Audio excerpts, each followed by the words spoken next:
Welcome to the podcast. I'm your host, Peter Ryu, also known as MortgageByRyu, and I'm with a very special guest, Bryan Ahn from Southern California, who is our National Vice President for AREAA, Asian Real Estate Association of America.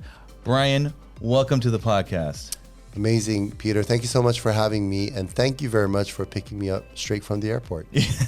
Yeah, I just picked him up. We had a quick bite to eat before shooting this podcast.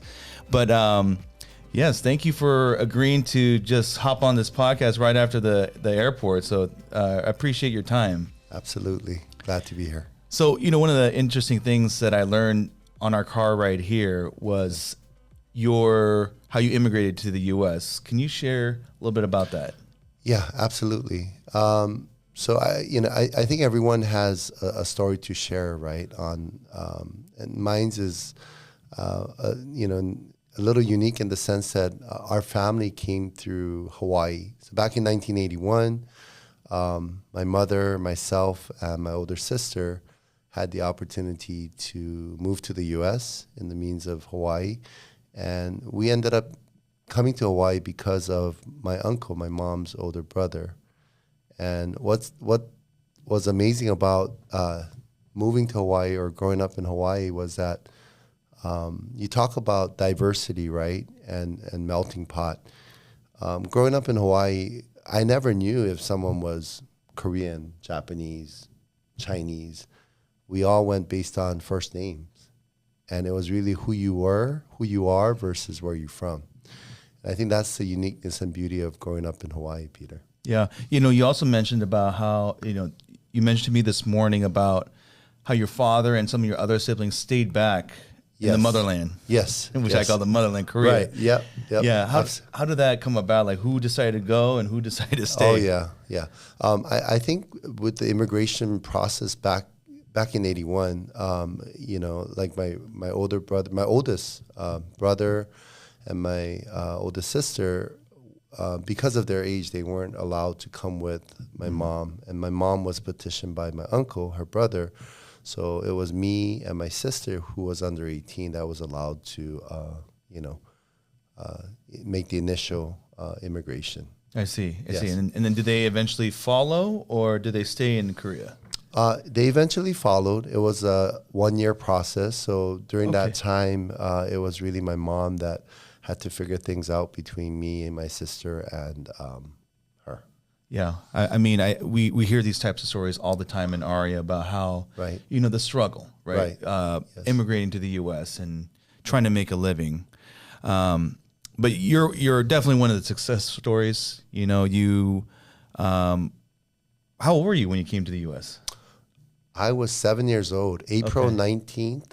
Okay. On a Northwest airline. Remember Northwest? Yeah, I do.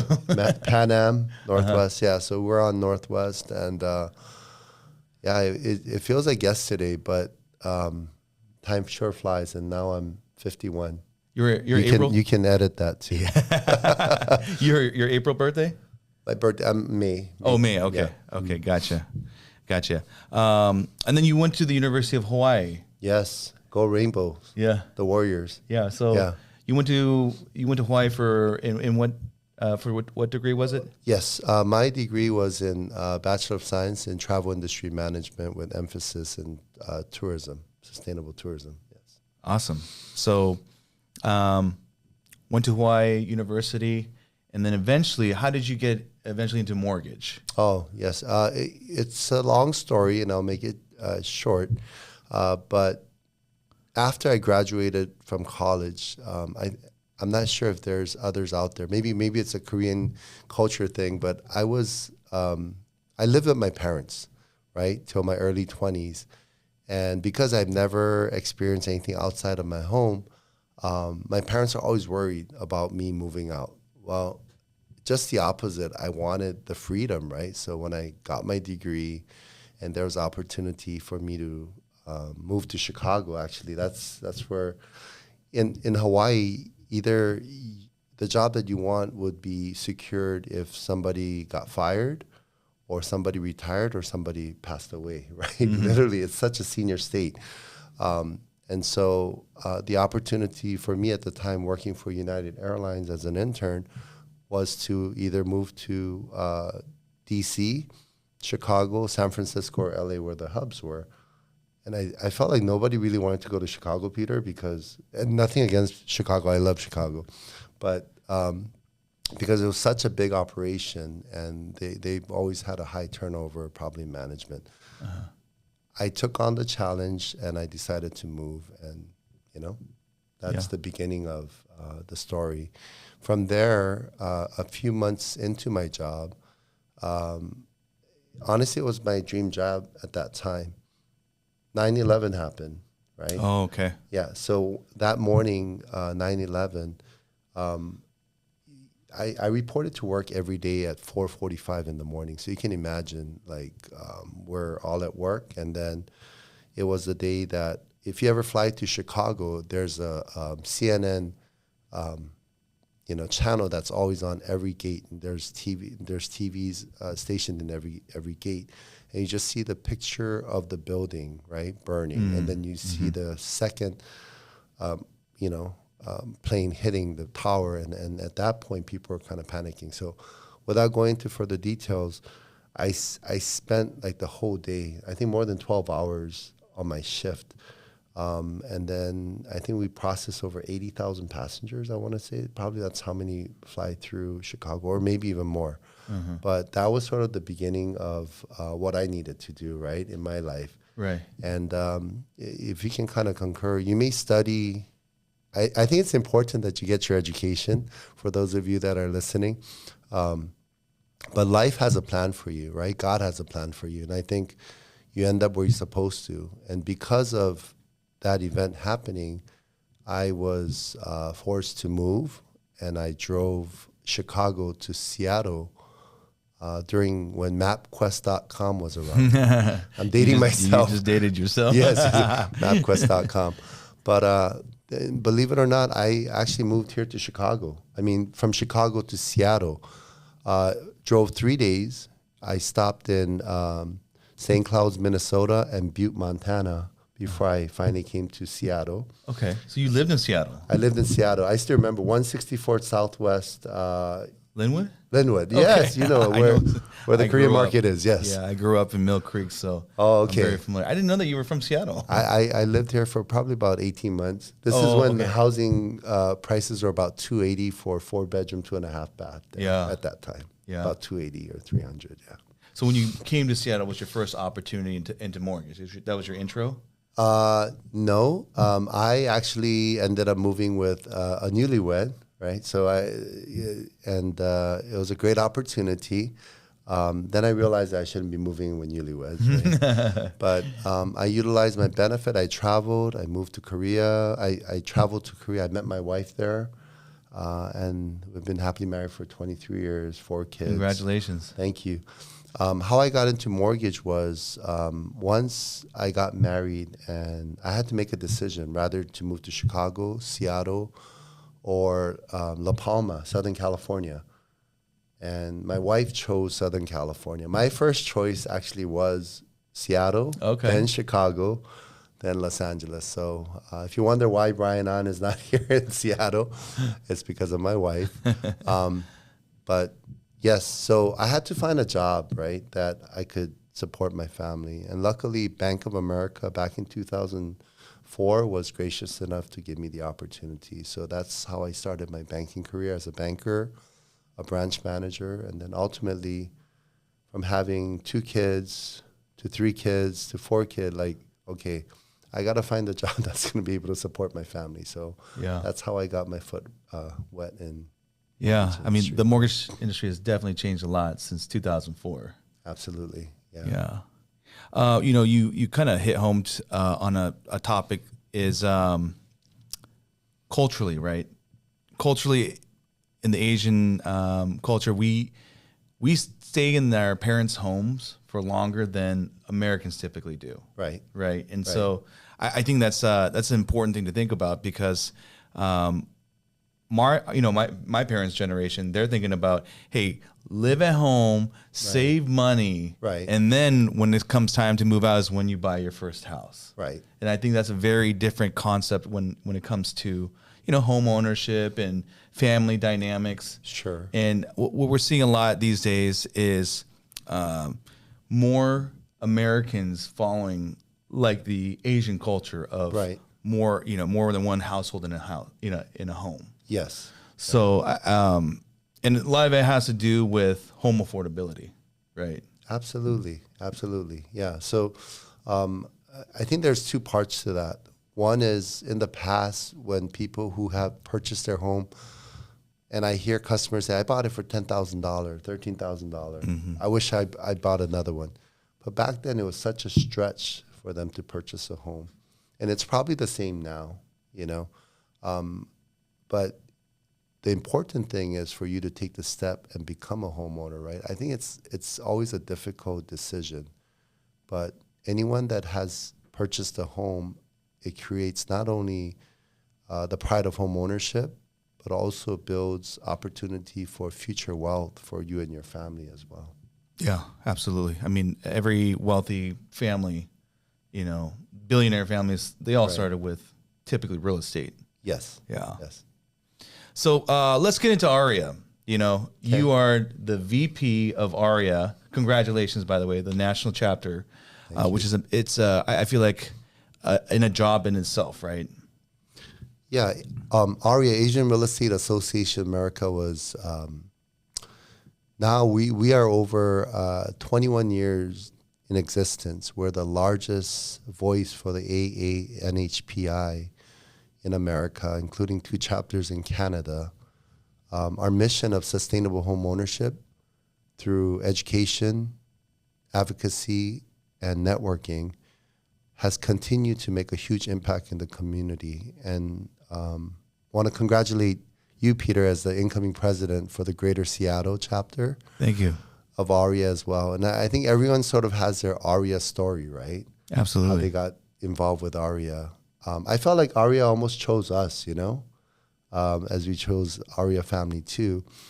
But my journey goes back about 10 years ago about 11 years ago when I worked for Wells Fargo. I was asked to present on foreign national program in Hawaii. Well, just that alone, didn't have to try too hard, right? When they said Hawaii, would you like to go to Hawaii? I think that's all I heard at first. But once I got there and I did my foreign national program presentation, and I understood what AREAA stood for, it was so relatable to who I am and our community. I said, hey, AREAA's me, right? Why am I not involved? I need to get more involved. And that's where really the passion has taken off to serve and to help the community. I would also have to say that AREAA has one of the best leaders within the industry that are willing to give their time and devotion to help others. And really shout out to the founders because they're always willing to, they're never too busy, to help out. So how I got involved with AREAA really was 2013, Wells Fargo, and since then, I've served in numerous positions, including 2017 as the AREAA Orange County chapter president. Small plug, we were voted as the chapter of the year. So, nice. Yeah, thank you. During that time, Angie Lee was the president, so thank you, Angie Lee, President Angie Lee out of Manhattan. But AREAA continues to advocate, right, for unfair treatment for the Asians around housing. There's a lot that we're still involved with, but it's not enough, right? I think we need more involvement. And really, I think talking to you over lunch, Peter, I felt your passion and sort of what you wanted to do with the chapter. Maybe you can share a little bit on the local side, your story and how you got involved. Yeah. And what you're looking forward to doing in 2025. Yeah, I'd love to. So coincidentally, I was actually working for the same company when I got introduced to AREAA. So my branch manager at the time was telling me, come to this networking event. And so I just said, a room full of realtors, count me in. Right. And so I initially came just for selfish reasons. And then I got to meet some of the members. And what I noticed right away was it didn't matter if they were a lender or a real estate professional. they were very welcoming, you know, and I just felt that, you know, that love, right? Right. Like, Yes. you know, in most networking events, they're like, hey, you're a lender? Okay, I'm moving on to the next person, right? Right. So I didn't feel that at all. And then I got to know about their mission through, I actually hosted a really successful tech event. We called it Tech Connect, and we invited all the, we invited all the AREAA membership base. And through that, I learned about the mission and more about what they were trying to accomplish. And for me, same thing, Korean American, immigrant family, it hit home to me why that their mission is so important. It aligns with what I believed in. Right. And so I got involved with the local chapter as a board member, and it's been 7 years. And I've been asked, you know, it's interesting. I've been asked to be present before for the local chapter, and I'm not afraid of hard work, but I was afraid of how much time it was going to take out of my day, right? Because I have my kids and, you know, family, those commitments, but then I also run a branch. And for me that was my main priority. And we were in a situation, so cut that out here. So I thought that there was this,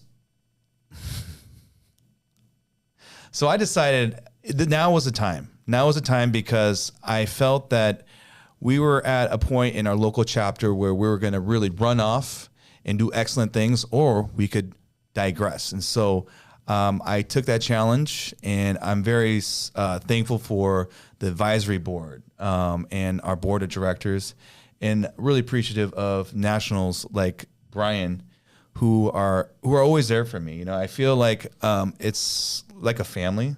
You know, we have like a brotherhood where I can ask you anything and you tell me. Absolutely. You know, Absolutely. And so Yes. and I also feel like if I want to grow professionally, I need to learn from other leaders outside of just my company. Absolutely. And it's funny you mentioned about, mentorship and growth. AREAA does offer a mentorship program through our EDGE committee. I had the opportunity 3 years ago initially with myself and Crystal Tani. Crystal Tani she was in lending. She was out of Las Vegas. We covered three things. One was AREAA, the other was her business, and then lastly was personal. Mm-hmm. And through that process, we really kind of gotten to know each other a lot. But more importantly, the goals and visions that she had for herself of becoming president, for example, was achieved, right? Of her moving on to the next step of her career was achieved. And then personally, we were close enough, like you said, brothers and sisters, where I could actually give her some advice on men, right? Being a man myself, on like an example, I said, if I remember correctly, I think I said, men like to be surprised too. I think women definitely like to be surprised, but how many times have you been surprised, Peter?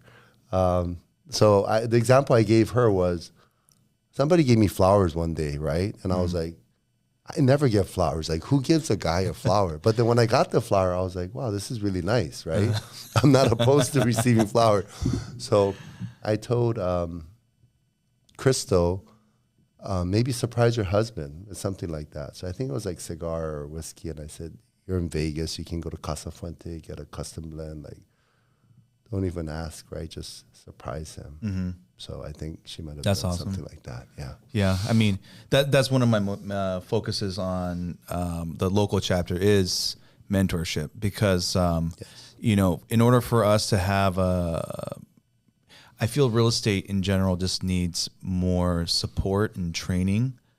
Business development is definitely needed in our space because we see more and more people exit the industry. So I believe they said 60% of mortgage professionals left between 2023 to 2024. And I think it's going to drop even more when the renewals happen for 2025. Right. And something very similar with realtors as well. And so that, I think some of it is some people are just not meant to be in the real estate professional, the profession, and they weren't putting the time and effort. But those that want to learn, those that want to grind and pursue this career, I feel like there's not enough mentorship and coaching that doesn't cost an arm and a leg. Yeah, no, definitely.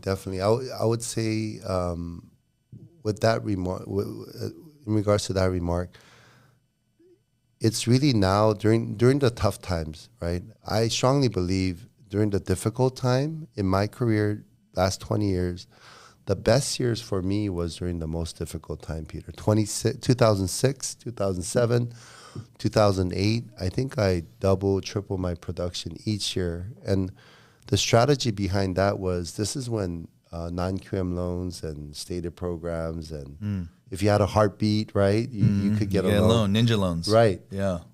But I could already see what was coming with the writing on the wall, and I really focused on first-time homebuyer programs, FHA, full doc programs, and people that really kind of gravitated and was willing to take the time to learn. They're still around today, I was fortunate enough to partner up with Coldwell Banker at the time in Fullerton, and there were a lot of new agents, but they're willing to, like you said, willing to learn and train the right way, but also anticipate how the market is, where the market is going. So if you're still stuck in the past of how things were done and not looking ahead, you're going to be left behind. And I would say company like New American Funding does offer an array of products and programs to meet the needs of home buyers, right? In today's Thank you for the promotional plug. I swear I just kind of slid that in there. I didn't pay him to do that. Yeah, that's for him and also for Patty. Hello, Patty. Yes. So can you talk to me a little bit about being in local leadership versus national? Because for me, being a new incoming president, I think of national as like, oh my gosh, that's a huge commitment.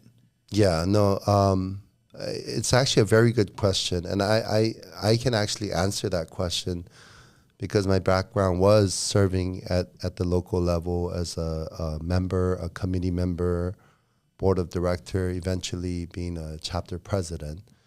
I would say the local chapters, hats off to everyone that's serving in the local level, because it's really the day-to-day, right? And you do have to manage your own. Same thing with, building and retaining your relationship with your annual sponsors. I really like to call them partners. That's there to support you. Other associations that are available to you, I think, and then you also deal with your local board of directors, right, Peter?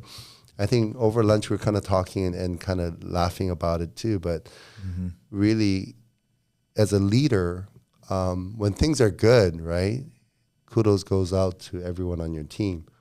But when you do take a bullet, you take the bullet, right? Absolutely, the president. Yeah.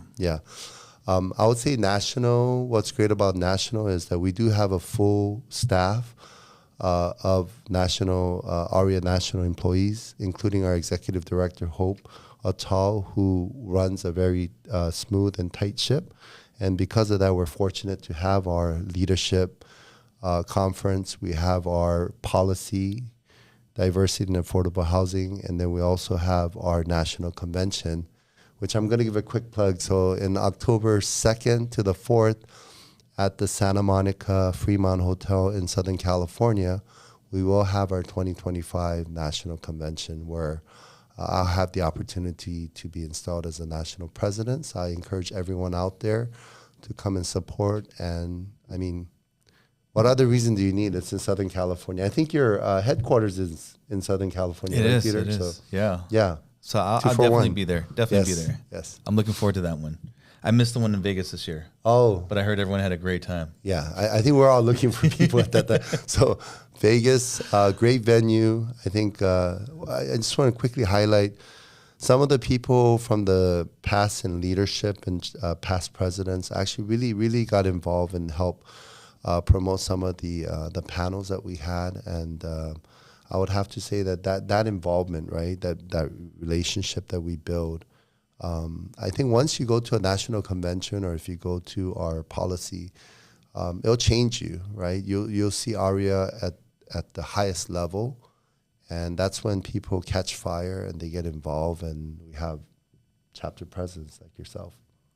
Yeah, I think the local chapter, we try to do a good job, but we're very, I don't want to say limited, but we don't have the budget to throw these big parties and I don't want to say parties, conventions, I should say. But when they go to these national ones, they see how big AREAA is and how much of an impact they have. Absolutely. Can you talk a little bit about some of the initiatives that AREAA National is focusing on for 2025? Yes, thank you so much. AREAA continues to have its 3-point plan for advocacy. Each year it's been changing. Most recently, we've had, in the past, we've dealt with student loans, for example. We had language needs, right? I think we do a great job of finding corporate America to market into our communities in language. Yet when it comes to disclosures and the process and ultimately understanding what they're signing, they could do a better job. Absolutely, right? Yeah. And then the student loan piece in the past was when Fannie Freddie was hitting at 1%, which made eligibility more difficult, versus now I think it's 0.5%. Some of the things that we continue to fight for are, like we have our pending lawsuit right now in Florida, right, against foreign land purchases that are still going on. Can you talk a little bit about that? Because I think majority of people don't know about this. Yes. So state of Florida actually has put a restriction on buyers from foreign countries, specifically from China and 6 other countries, from purchasing land in the U.S. And I think one of the main concern was that they're purchasing lands for, and some of them got into where it was national security. It got into the national security piece. But if you kind of look at how this is affecting or possibly affecting negatively, because if you're someone born in the U.S., you're like, okay, our government's doing the right thing. But at the same time, you have people that have come here with the visa, sponsored visa, that came here, let's say they were professors or they were sponsored to come here and they work. Yet we're not giving them the opportunity to become homeowners because of restrictions and laws like this. That's being duplicated not only in Florida, but several other states across the U.S. So right now, there is a pending litigation. AREAA has joined forces with other organizations in regards to this, and there'll be more updates coming up.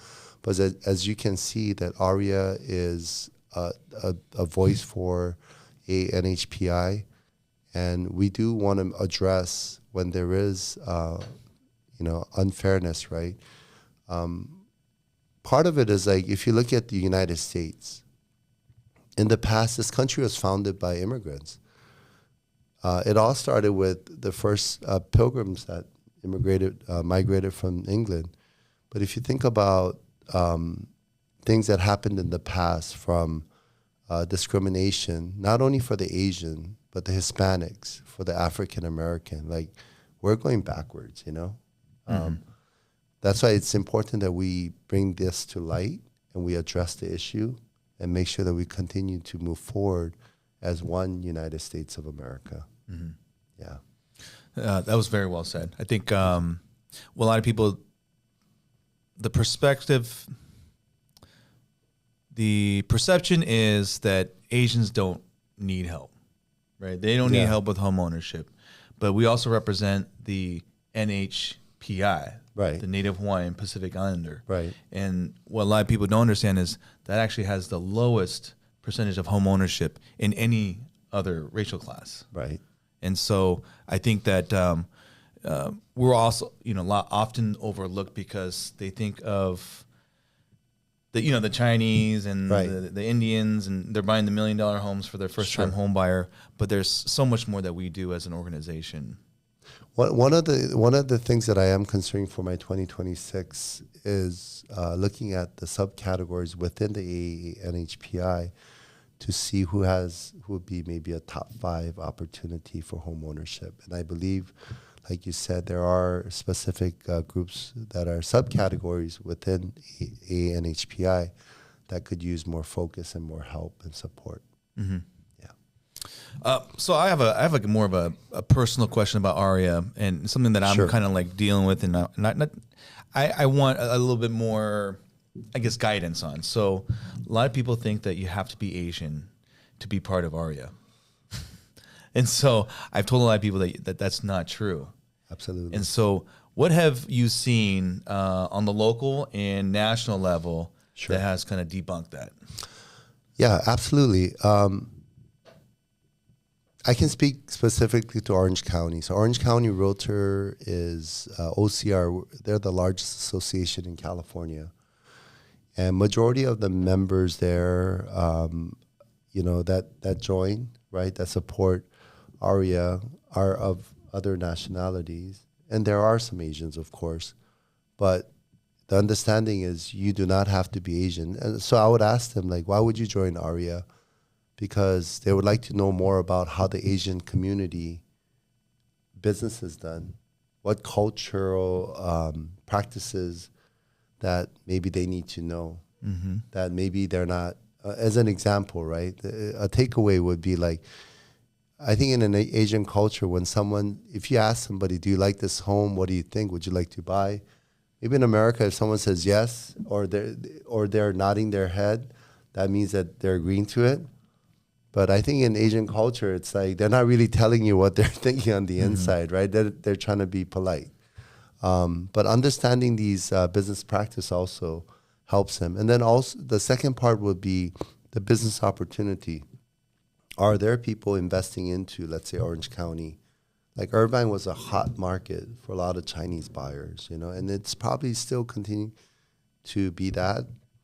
But one is understanding the market, and then two, the education piece about how business is conducted within the Asian community.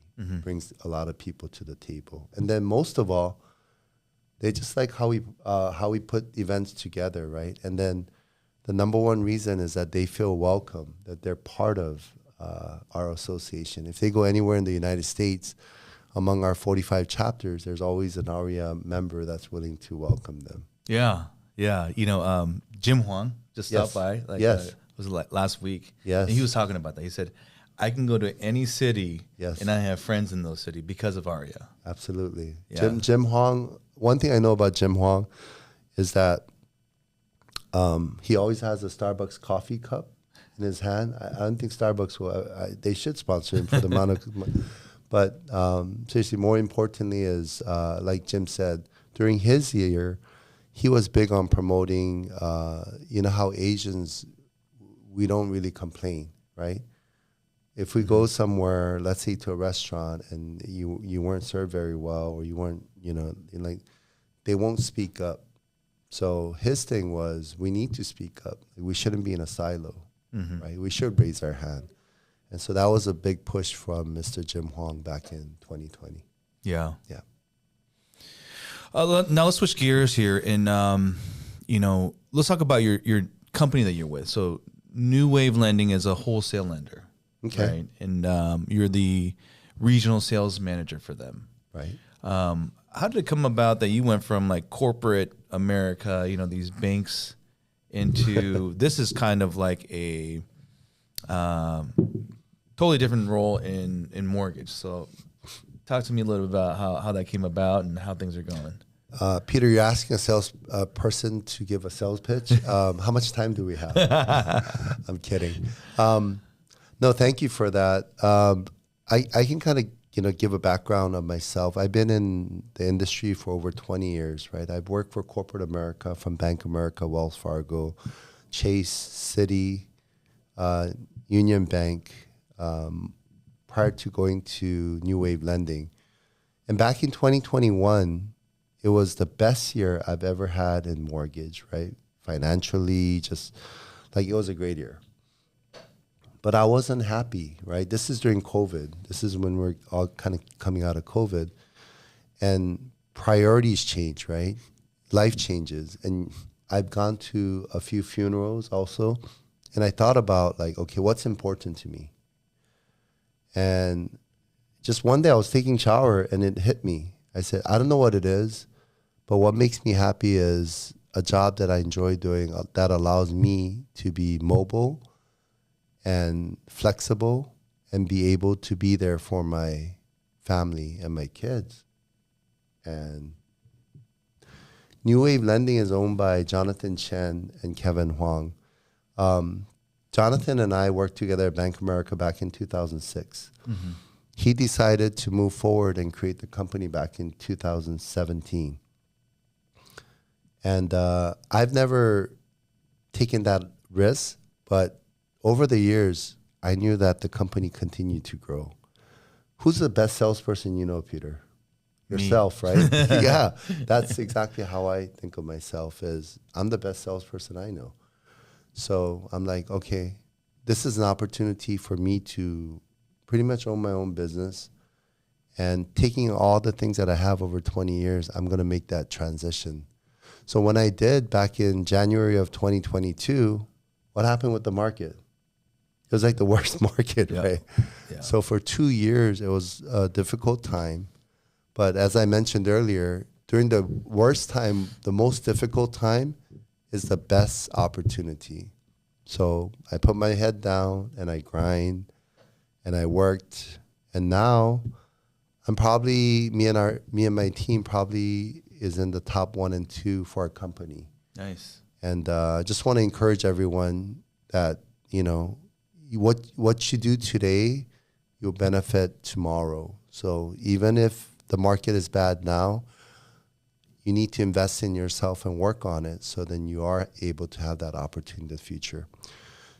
Just 3 things that I want to talk about for New Wave Lending. So right now, 60% of our business is probably outside of California. We cover 28 states. 60% of our business is also non-QM loans. We offer verification of employment, VOE loans for people that are employees that maybe receive tip or undisclosed income. And then P&L for people that are self-employed. Maybe they have tax returns where they're writing things off and wouldn't qualify. And then, of course, DSCR, debt service coverage ratio, which allows investors to qualify based on their cash flow versus their income. So those are things that we offer at New Wave. If you have any questions, they can get a hold of you, Peter. Yeah. Get a hold of me. Yeah, thanks. So have you talked to Patty about getting you added to our broker list? You know what? I have not, but I will definitely do that after this interview. I think New Wave, and of course, New American Funding.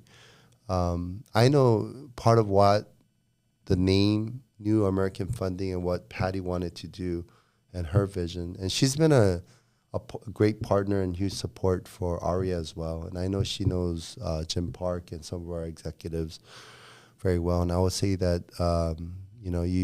you made a great choice to join this family. I know Vincent Ha also joined this family, and I feel they're also very lucky to have you folks. But at the end of the day, you're helping not just a client, but a family get into their home. Like, it's such a big decision, you know? Yeah. I feel like we're all lucky to be in this industry. And it's also fulfilling the American dream, right? It's Absolutely. Everybody wants to buy a home, and that's really how you build generational wealth. Absolutely. When I did sales meeting as a sales manager, I would ask people, how many of you think this industry is difficult? And they would raise their hand. I said, how many of you rather be doing something else? And they would put their hand down. No. Right? Because we know how fortunate we are to be in this industry and the impact that we make on families every day. So yeah.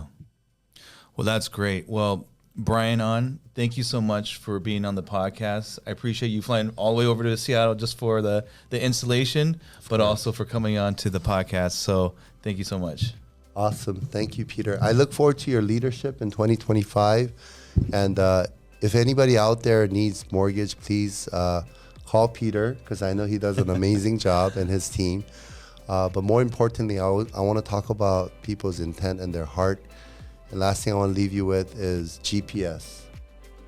Not global positioning system, but GPS. Everyone have gift, passion, and the willingness to serve. So with that, thank you for serving AREAA, Peter. Thank you. Well, there you have it. Thank you all for watching.